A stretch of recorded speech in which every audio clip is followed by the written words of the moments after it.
Okay, so I just started moving along on this a little bit to see how difficult it could get. So when you get up to a SMART score of about 60, what you'll see is a little bit of a change in what they're asking for. So what they're asking for right here is they want to know the output. When they ask for that Y value, they're saying, what is the output of function A when the input is a 2? So what you're going to do then is you're going to input that into your function and see what your output would be.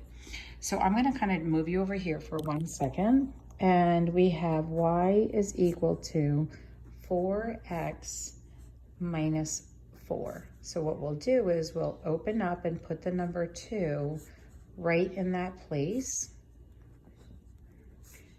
And then we're going to see we have 8 minus 4. So the output's going to be 4. Okay, so that's what you would do when you're given an equation. You would just input the x value, perform the orders of operation, and see what the output is. When it comes to a graph, it's actually easier. If you go to where x is 2, and then you follow up until you'll see its output is at 6. So this is function A over here. Okay, the output is 4, and the output on function B,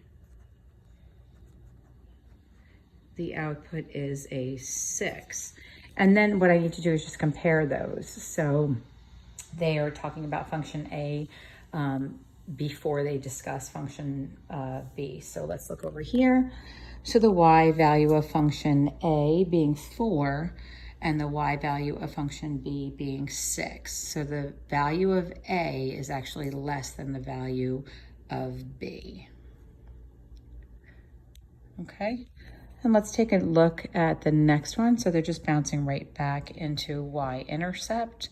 So y-intercept here is at 5. The y-intercept here is at -5. So function A does have a greater y-intercept than function B. Okay, slope again. Slope right here, the coefficient is a 1. So function A has a slope of 1, and this is up 1 over 3, and that one is a 1. So function A is greater because 1 is greater than 1/3. And honestly, that's how the rest of this goes. I'll do this last one with you. In this case, they're asking you to input a -2. So if you were to look here, I'm going to move this onto paper so you can see it. We're going to write this down, and some of you can just do that right on your screen.